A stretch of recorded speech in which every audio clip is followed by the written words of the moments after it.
হাজারে মজলিস আজকে আমি আপনাদের সম্মুখে সূরা আবাসা থেকে আলোচনা করার চেষ্টা করব। ওয়া তৌফিকি ইল্লা বিল্লাহ।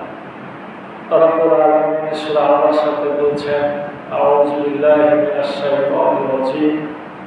আবাসা ওয়া তাওয়াল্লা আন জাআহুল আ'মা ওয়া ইউদরিকা লাআল্লাহু ইয়াযাক্কা আও ইয়াযাক্কারু ফাতানফাহু যিকরা। রব্বুল আলামিন বলেন, দয়াবান মেহেরবান আল্লাহর নামে শুরু। তিনি ভুল কুঞ্চিত করলেন এবং মুখ ফিরিয়ে নিলেন, কেননা তার কাছে এসেছিল অন্ধ লোকটি। আর কিসে আপনাকে জানাবে যে সে হয়তো পরিশুদ্ধ হতো, অথবা সে উপদেশ গ্রহণ করত, ফলে সে উপদেশ বাণী তার উপকারে আসত। সূরা আবাসা, এই সূরা প্রথম আয়াতের প্রথম শব্দ আবাসা, এখান থেকেই নেওয়া হয়েছে আবাসা। সূরাটি মক্কি সূরা।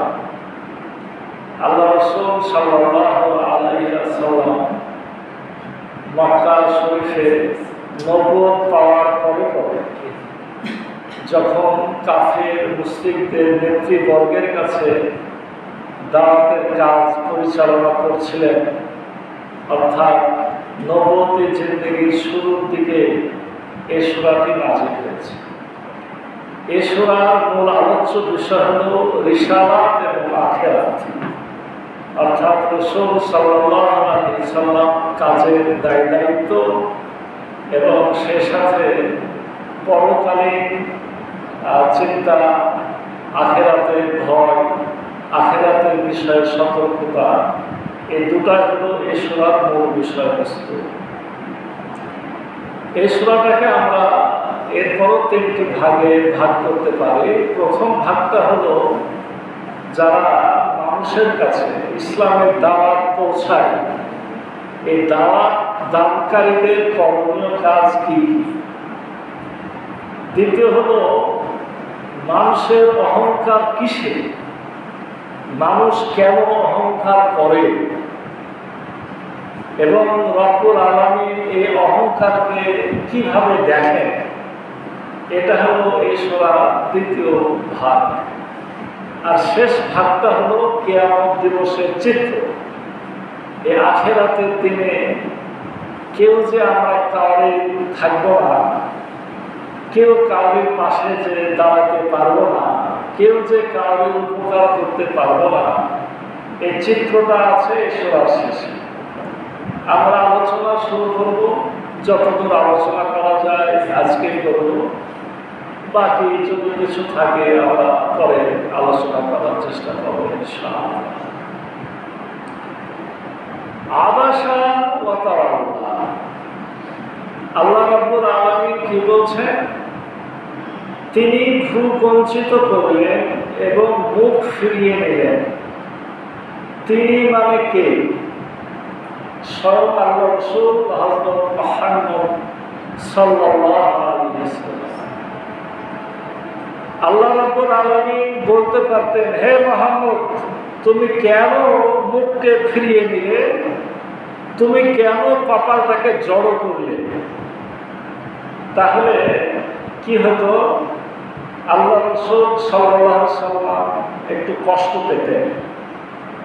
আমি যদি এখানে আপনাদের মধ্যে কেউ ভুল করে, আমি যদি বলি যে একজন ভাই সুন্নাত না পড়ে বসে গেলেন, তার উচিত আগে সুন্নাতটা পড়া, এটা একরকম।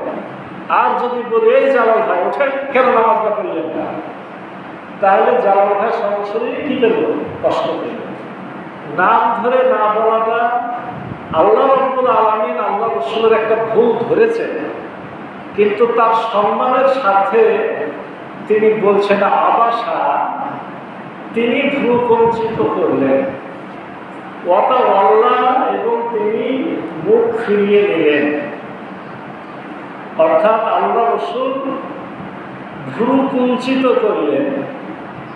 মানে মানুষ বিরক্ত হলে, মানুষ যদি বিরক্ত হয় তো কপালে একটা ভাঁজ পড়ে। কপালে একটা ভাঁজ পড়লে দুই ভ্রু কি হয়, একটু কাছাকাছি চলে আসে।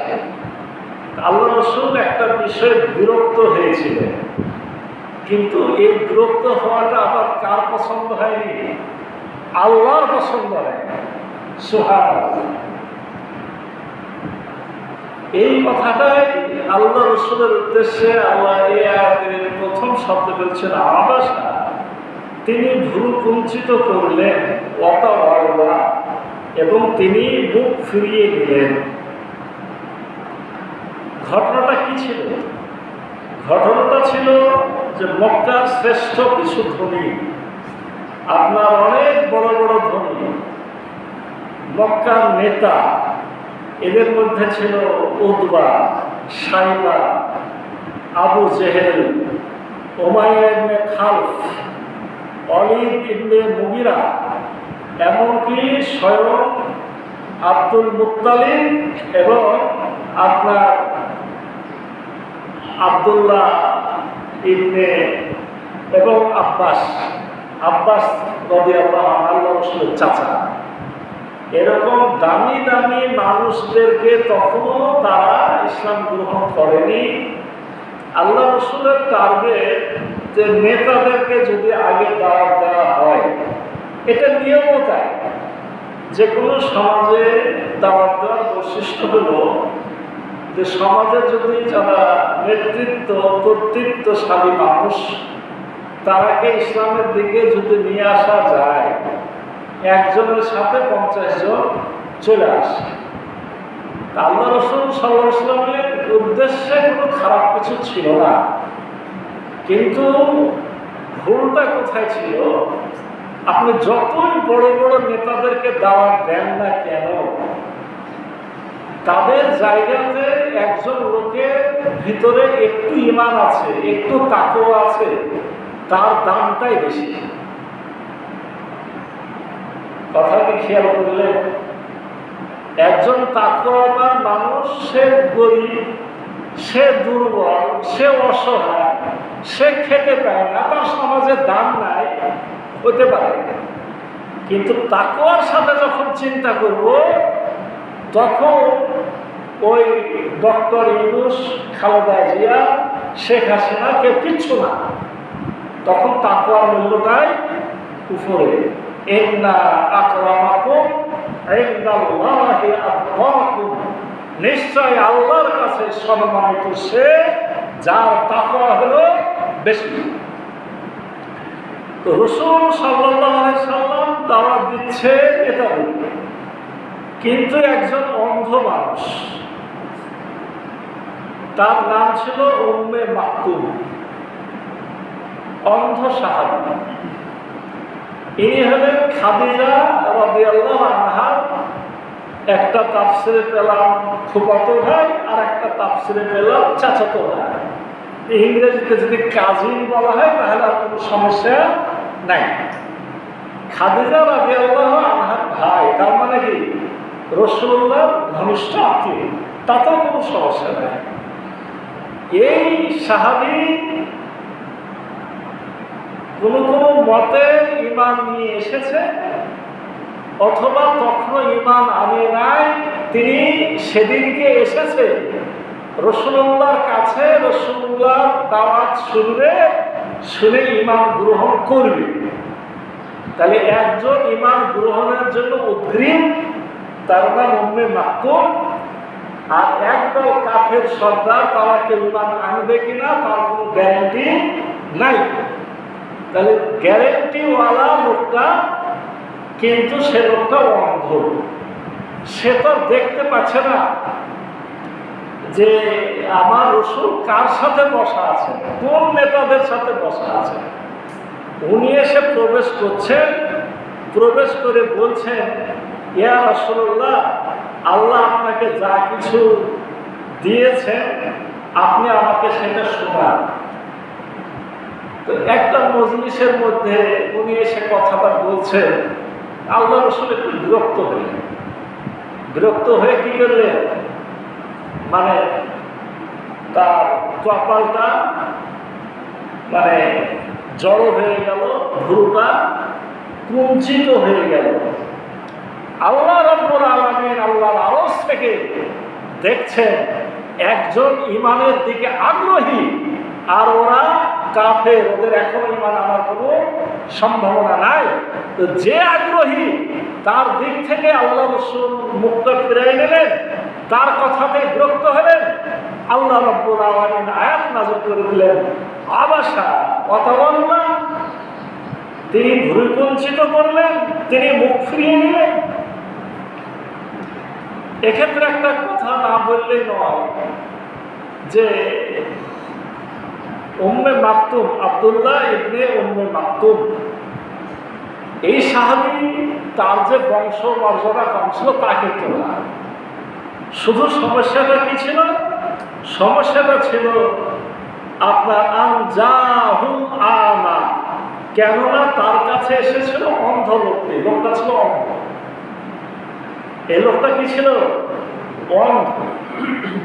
তো অন্ধ মানুষের সমাজে কিন্তু বেশি দাম থাকে না, এই ক্ষেত্রে দাম কম, কিন্তু তার বংশ মর্যাদা, এমনকি যদি ভবিষ্যতের চিন্তা করা হয় সেক্ষেত্রেও সে অনেক উপরে ছিল। কাদেসিয়ার যুদ্ধে তিনি শহীদ হয়েছিলেন। তিনি মসজিদে নববীতে ফজরের আজান দিতেন। তিনি মুয়াজ্জিন ছিলেন, অন্ধ মানুষ। বেলাল রাদিয়াল্লাহু আনহু আজান দিতেন, তাহাজ্জুদের আজান। মদিনা মক্কাতে এখনো দুটো আজান চালু আছে। বেলাল রাদিয়াল্লাহু আনহু আজান দিতেন তাহাজ্জুদের। আর যখন লোকেরা বলতো এই সকাল হয়ে গেছে, সকাল হয়ে গেছে, মানে ফজর হয়ে গেছে, তখন আব্দুল্লাহ ইবনে উম্মে মাকতুম যে ফজর আজান দিতেন। এত বড় কিন্তু সম্মানী মানুষ পরবর্তীকালে। তার আরো অনেক সম্মানের কথা আমরা ইনশাআল্লাহ সামনে বলবো। আমা তৌফিকি ইল্লা বিল্লাহ। আল্লাহ রাব্বুল আলামিন আল্লাহ রাসূলকে উদ্দেশ্য করে তাকে বললেন যে তুমি কি মুখ ফিরে নিলে এজন্য যে লোকটি অন্ধ? কেননা লোকটি অন্ধ। লোকটা কি বলছিল? হে রাসূল, আমাকে পড়িয়ে দিন, এবং আপনাকে আল্লাহ যে জ্ঞান দিয়েছেন তার থেকে কিছু জ্ঞান আমাকে দান করুন। হে রাসূল, আমাকে পড়িয়ে দিন, আমি অন্ধ, আমি পড়তে জানি না, আপনি বলবেন আমি পড়ব। আল্লাহ আপনাকে যে জ্ঞান দিয়েছেন তার থেকে কিছু আমাকে জ্ঞান দান করেন। এ কথাটা বলছিল কে? আব্দুল্লাহ ইবনে উম্মে মাকতুম। আর এতে আল্লাহ রাসূল বিরক্ত হয়েছিলেন। আল্লাহ রাব্বুল আলামিন বলছেন, ওমা ইউদরিকা লাআল্লাহু ইয়াযাক্কা, আর কিসে আপনাকে জানাবে যে সে হয়তো পরিশুদ্ধ হতো? আসলে আপনি তো জানার মালিক না। এই যে ওমা ইউদরিকা, আপনাকে কে জানাবে? আপনাকে কিসে জানাবে? এর অর্থ রব্বুল আলামিন আল্লাহ রাসূলকে ডাইরেক্ট বলছে, তখন ছিল কি ইনডাইরেক্ট। এখন কার শব্দ দিয়ে রব্বুল আলামিন আল্লাহ রাসূলকে সরাসরি বলছেন? আসলে এটা সত্য যে আপনি তো মনের খবর আসলে জানেন না, গায়েবের জ্ঞানটা আসলে আপনার না। আপনাকে কিসে জানাবে? আপনাকে কে জানাবে? এটা আসলে আমাকে জানিয়ে দিতে হবে যে আপনি জানেন না, যে আপনি যদি তাকে পড়িয়ে দিতেন, আপনাকে যে জ্ঞান আমি দিয়েছি সে জ্ঞান থেকে তাকে কিছু জ্ঞান দান করতেন, তাহলে হয়তো সে পরিশুদ্ধ হয়ে যেত। যদি ঈমান না এনে থাকে তাহলে ঈমানদার হয়ে যেত, আর যদি ঈমানদার হয়ে থাকে তাহলে সে তার নফসকে আরো বেশি পরিশুদ্ধ করার সুযোগটা পেয়ে যেত। অর্থাৎ এই আয়াত দ্বারা আল্লাহ রাব্বুল আলামিন আরেকটা বিষয় রাসূলকে জানালেন যে ভবিষ্যতের জ্ঞান আসলে আপনার নাই, এটা আমার আছে। আপনি যাদের পিছে সময় ব্যয় করছেন তারা কতটুকু কি করবে এর থেকে আমি ভালো জানি এই অন্ধ লোকটার দ্বারা ইসলামের কতটুকু উপকার হবে। রব্বুল আলামিন আবার বলছেন, আও ইয়াযাক্কারু ফাতানফাহু যিকরা, অথবা সে উপদেশ গ্রহণ করত, ফলে সে উপদেশ বাণী তার উপকারে আসত।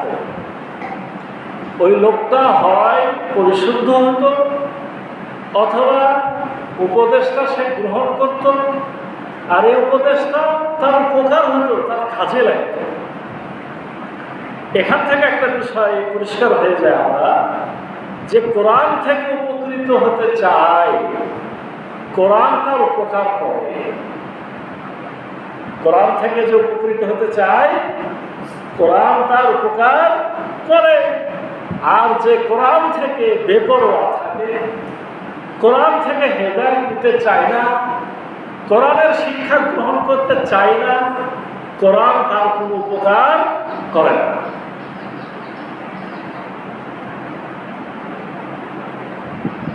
এই জায়গায় আরো একটা কথা, সেটি হলো রাসূল সাল্লাল্লাহু আলাইহি সাল্লামকে একটু আল্লাহ রাব্বুল আলামিন তিরস্কার করলেন এই আয়াতে, যে আপনার একটা ভুল হল। ভুলটা কি হলো? যে ও গরিব হোক, ও অন্ধ হোক, ওর দিকে আপনার কি করা উচিত ছিল?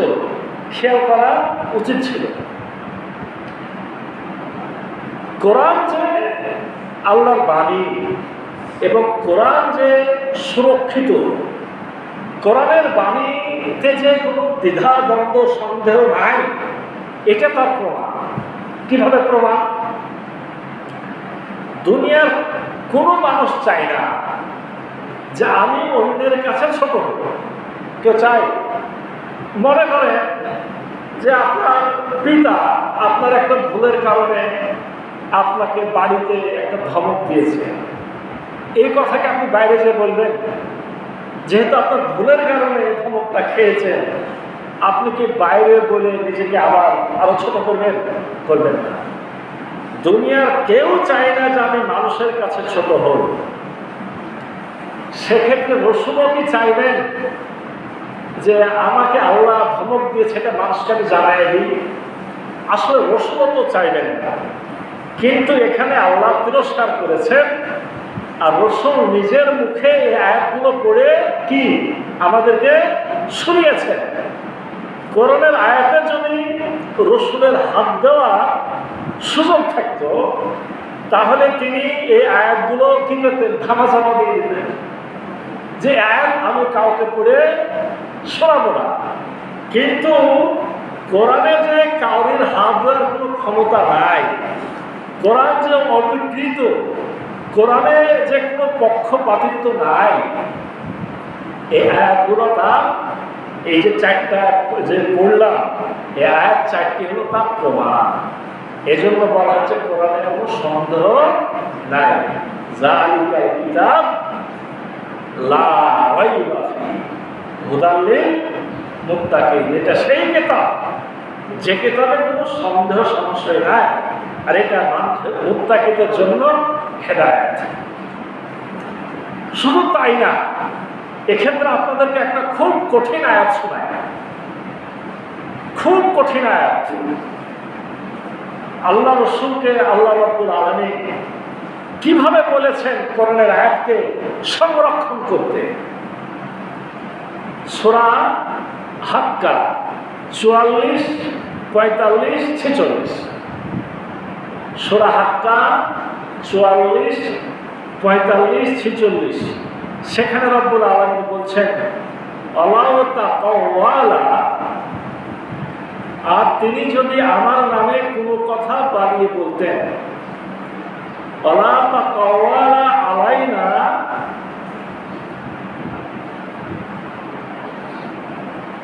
আল্লাহ তাআলা আলাইনা,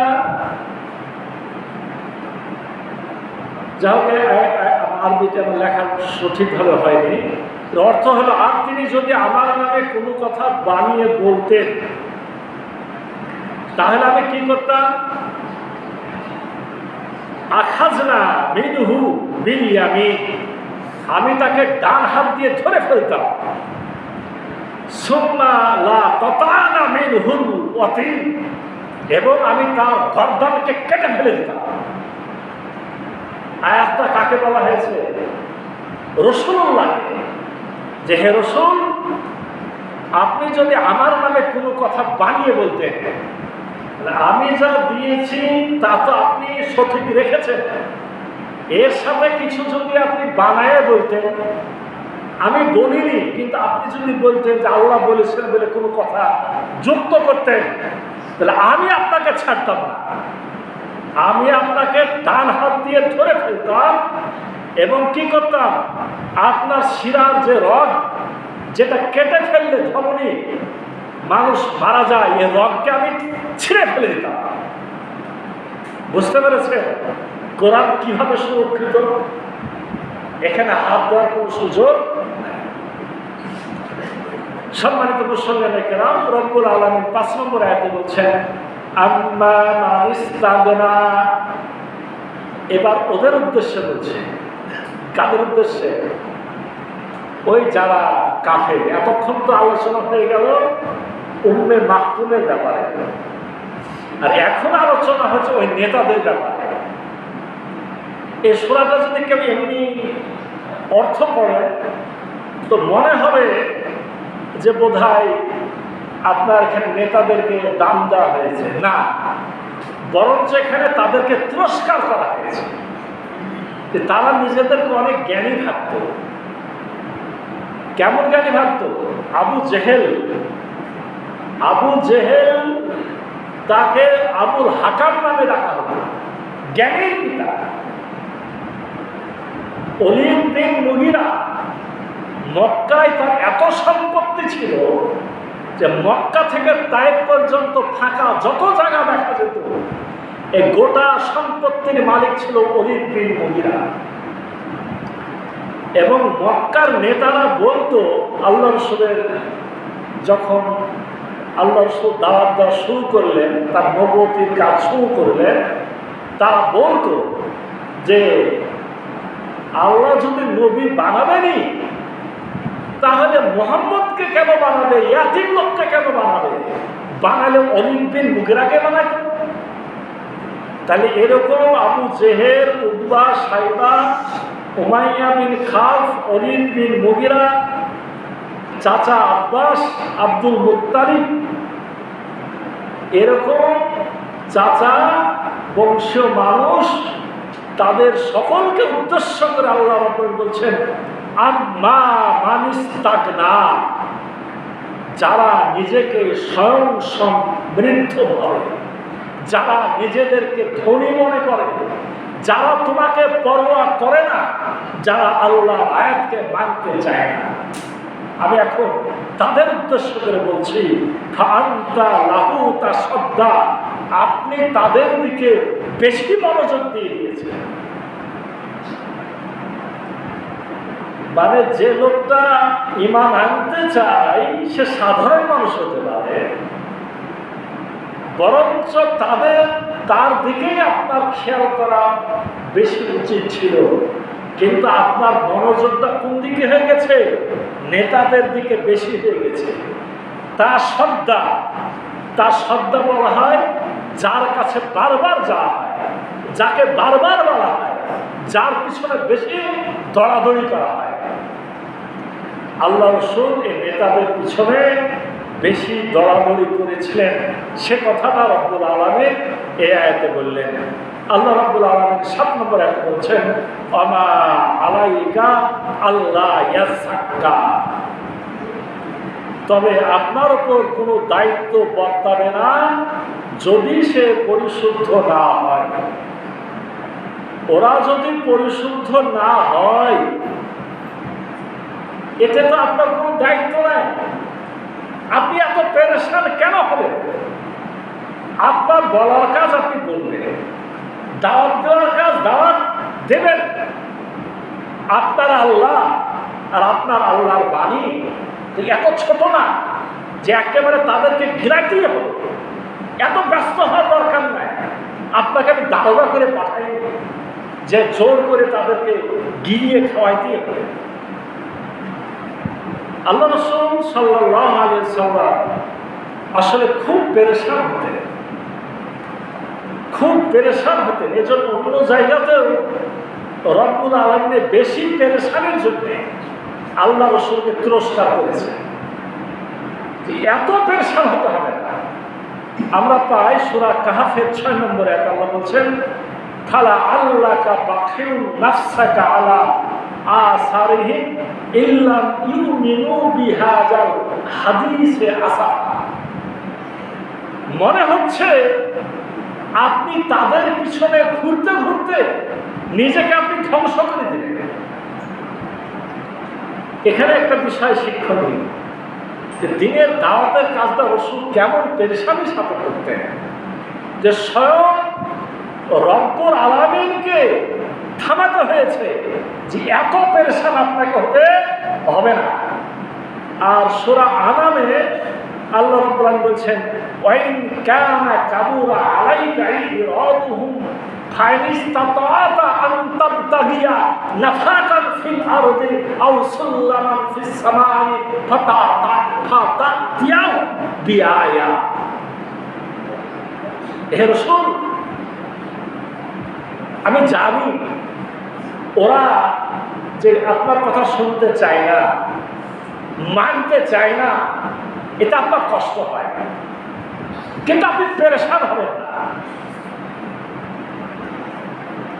যদি বেশি পেরেশান হন তাহলে আমার কাছ থেকে আপনি হেদায়েত পাবেন না।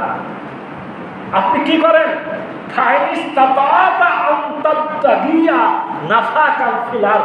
আপনি আসমানে কি জমিনে সুড়ঙ্গ করেন, জমিনে সুড়ঙ্গ করে ভিতরে ঢুকেন, অথবা আসমানে সিঁড়ি লাগান, হয় মাটির তলে ঢুকেন অথবা আসমানে উঠে কিছু আশ্চর্য কিছু নিয়ে এসে তাদেরকে দেখান। আপনি কি এটা পারবেন? তার না, আপনি পারবেন না। আমি যতটুকু দিয়েছি ততটুকু নিয়ে সন্তুষ্ট থাকেন, বলার কাজ বলে যান, বেশি পেরেশান আপনাকে হতে হবে না। অর্থাৎ ওরা যদি দিনের পথে নাই আসে, আপনার সমস্যা কি? আপনাকে যে দায়িত্ব আমি নিয়েছি সে দায়িত্ব পালন করাটাই আপনার কাজ। ইসলাম কাউরির মুখাপেক্ষী নয়। দুনিয়ার সকল মানুষ যদি ইসলামে চলে আসে, মুসলমান হয়ে যায়, এতে দুনিয়ার মানুষের লাভ, আল্লাহর চুল পরিমাণ কোনো লাভ নাই। আর দুনিয়ার সকলে যদি ইসলামকে অস্বীকার করে, এতে দুনিয়ার মানুষের ক্ষতি, আল্লাহর চুল পরিমাণ ক্ষতি নাই। রব্বুল আলামিন এই যে আমরা কয়েকটা আয়াত আলোচনা করলাম, এখান থেকে আল্লাহ রাসূলের যে দায়িত্ব সেটা কিভাবে তিনি বুঝালেন? তিনি বুঝালেন যে কেউ যদি পবিত্র হতে নাই চায়, তাকে পবিত্র করার দায়িত্ব আপনার নাই। কাফের মুশরিক সর্দারদেরকে একজন অন্ধ ব্যক্তির তুলনায় আপনি তুচ্ছ জ্ঞান করেছেন, এটা আপনার ঠিক হয় নাই। বরঞ্চ আপনার চিন্তা রাখা উচিত, ইন্না আকরামাকুম ইনদাল্লাহি আতকাকুম, নিশ্চয় সম্মানিত সে আল্লাহকে ভয় করে বেশি। যে আর একটা শিক্ষা আমরা পেলাম যে যদিও বড় বড় নেতারাকে ইসলামে আনতে পারলে লাভ বেশি, এজন্য তাদেরকে গুরুত্ব দিতে হবে বেশি, কিন্তু এত বেশি গুরুত্ব দেওয়া যাবে না যে নিজের জীবনটাকে ধ্বংস করে দিয়ে যারা আগ্রহী তাদেরকে আমরা ভুলে যাই। এরকম মানুষ যদি দাওয়াত কবুল নাও করে তাতে কোনো ক্ষতি হবে না, কিন্তু উম্মে মাকতুমের মতো আগ্রহী লোককে যদি আমরা বঞ্চিত করি তাহলে আমারও ক্ষতি হবে, ওই আগ্রহী লোকটারও কি হবে? ক্ষতি। সম্মানিত উপস্থিতি, এরপরে রব্বুল আলামিন আমাদেরকে জানাচ্ছেন ৮ নম্বর আয়াতে, ওয়া আম্মা মান জাআকা ইয়াসআ। আবার উম্মে মাকতুমের দিকে আল্লাহ আবার ফেরত আসছে। আল্লাহ বলছেন, ওই লোকটা তোমার কাছে ছুটে এসেছিল।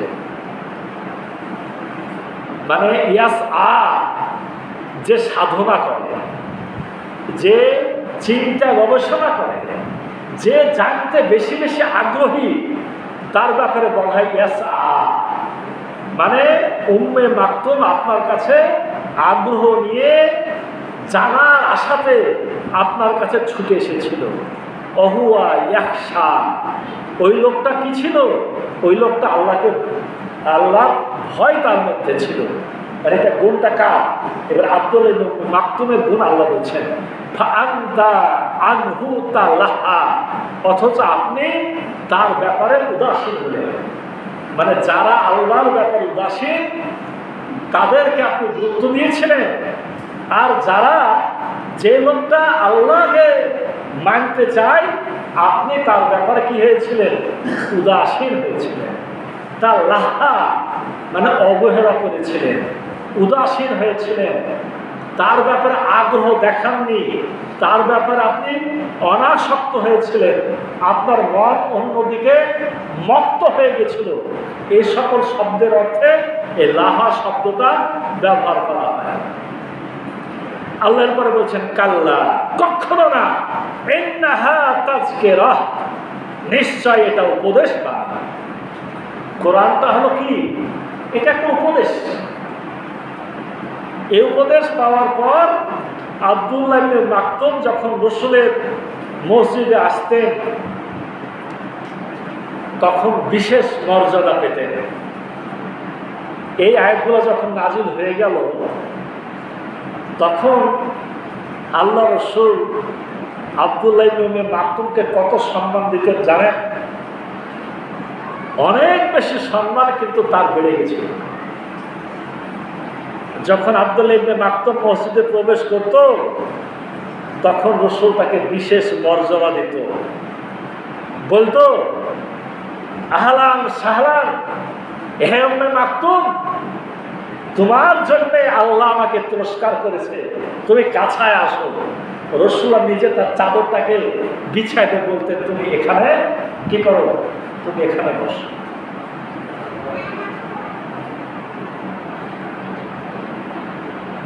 এবং আব্দুল্লাহ ইবনে মাকতুম, এর আগে বলছি তিনি মুয়াজ্জিন ছিলেন, এবং আব্দুল্লাহ ইবনে মাকতুম আল্লাহ রাসূল দুবার, যেহেতু তিনি অন্ধ, তিনি যুদ্ধ করতে পারবেন না, এজন্য তাকে যুদ্ধের মাঠে নামিয়ে দুটা যুদ্ধে রাসূল মদিনার সকল সাহাবীকে নিয়ে যখন রওনা হয়েছিলেন তখন আব্দুল্লাহ ইবনে উম্মে মাকতুমকে মদিনার নেতা, গভর্নর, মদিনার আমির, মদিনার দায়িত্ব দিয়ে তিনি যুদ্ধের মাঠে গেছিলেন। বুঝতে পেরেছিলেন? কিন্তু আব্দুল্লাহ ইবনে মাকতুম এতেও সন্তুষ্ট হতে পারেননি। সাহাবায়ে কেরামের সকলের মধ্যে জিহাদের তামান্না ছিল। এজন্য তিনি কি করেছিলেন জানেন? উমর ইবনুল খাত্তাব রাদিয়াল্লাহু আনহুর সময়ে কাদেসিয়ার যুদ্ধ, বলছে আমি যুদ্ধে যাব, আমি যুদ্ধে যাব। বলছে তো আপনি যুদ্ধে যেয়ে কি করবেন? আমি শহীদ হব। আপনি তো যুদ্ধ করতে পারবেন না, তাতে কি হয়েছে? আমাকে পতাকাটা দিবেন, আমাকে যুদ্ধের পতাকাটা দিলেন, আমি যুদ্ধের পতাকাটা নিয়ে মজবুত করে দাঁড়িয়ে থাকবো। যতক্ষণ যুদ্ধের পতাকা খাড়া থাকবে কাফেররা জানবে যে মুসলমানরা দাঁড়িয়ে আছে, আমি যুদ্ধের পতাকা ফেলবো না। ঠিক তাই হয়েছে। কাদেসিয়ার যুদ্ধে তিনি গেলেন, পতাকাকে আঁকড়ে ধরে থাকলেন, তুমুল যুদ্ধ হলো, তিনি শহীদ হলেন। কিন্তু দেখা যাচ্ছে যে পতাকা কিন্তু খাড়া হয়ে আছে। লাশ যখন পাওয়া গেল, দেখা যাচ্ছে যে দুই হাত দিয়ে বুকের সাথে সেই পতাকার লাঠি তিনি চেপেই ধরে আছেন। সুবহানাল্লাহ। এই হলো আব্দুল্লাহ ইবনে মাকতুম। তা আল্লাহ তার এখানে গুণগান বর্ণনা করছেন, তিনি ছিলেন আল্লাহ ভীরু এবং তিনি ইসলামের সাধক ছিলেন। তিনি ইসলামকে গ্রহণ করার জন্যই আপনার কাছে বারবার ছুটে আসতেন। আল্লাহ বারবার এত বলছেন, ফামান শাহ জাকারা, কাজেই যে ইচ্ছা করবে সেটা স্মরণ রাখবে। কোরআনটা এমন জিনিস, যার ইচ্ছা হয় সেই সেটাকে স্মরণ রাখতে পারে। কোরআনটা তার জন্য সহজ যে সেটাকে গ্রহণ করতে চায়, আর যার ইচ্ছা অগ্রাহ্য করার সে লানতের ভাগীদার হবে। কোরআন শিখা, কোরআন জানা, কোরআন বুঝার আগ্রহ যদি নেন, কোরআন আপনার জন্য সহজ হয়ে যাবে। আর যদি কোরআনকে কঠিন মনে করেন, অবহেলা করেন, কোরআন শিখার ব্যাপারে সময় মনে করেন যে নাই, তাহলে আপনি লানতের ভাগীদার হবেন। আল্লাহ এই আয়াতগুলো দ্বারা যেন বুঝাতে চাচ্ছেন, যার ইচ্ছা হয় কোরআনকে গ্রহণ করে উঁচু মর্যাদা লাভ করুক, আর যার ইচ্ছা হয় কোরআনকে গ্রহণ না করে সে ধ্বংস হয়ে যায়। আল্লাহ রাব্বুল আলামিন কোরআনের ব্যাপারে বলছেন, ফি সুফিন মুকাররামাহ, এটা সুউচ্চ সম্মানিত পবিত্র, মারফুআতিন মুতাহারা, এটা হলো সুন্নত সুপবিত্র এবং এটা আছে সম্মানিত সহিফা সমূহের মাঝে। কোরআনটা তো উচ্চ মর্যাদা সম্পন্ন জিনিস।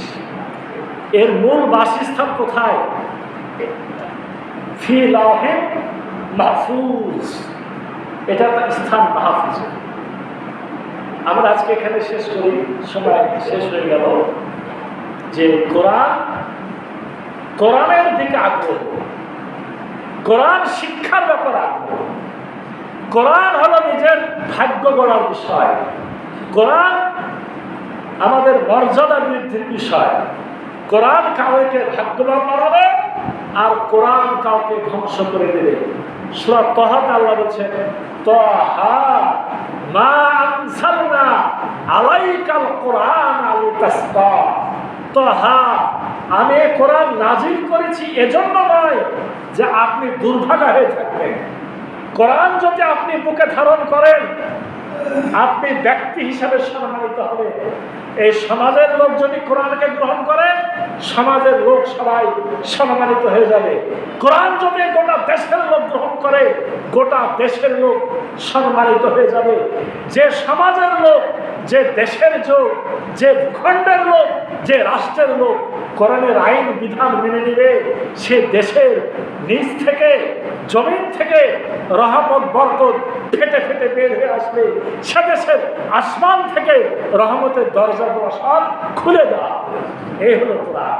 আসুন আমরা আজকে শুধুমাত্র আব্দুল্লাহ ইবনে মাকতুমের ঘটনার মাধ্যম দিয়ে এই সূরা আবাসার এই 14টি আয়াতের মাধ্যমে আমরা কোরআনের হেদায়েত গ্রহণের ব্যাপারে আরো বেশি অগ্রসর হই এবং সামনের জুমার দিনে আপনাদেরকে আরো বেশি আগ্রহ নিয়ে আসার আলোচনার জন্য করব।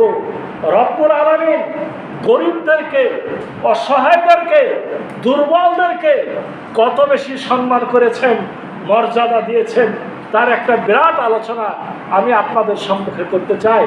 রব্বুল আলামিন আমাকে বলার এবং আপনাদেরকে শোনার তৌফিক দান করুন। সকলে বলি আল্লাহুম্মা আমিন।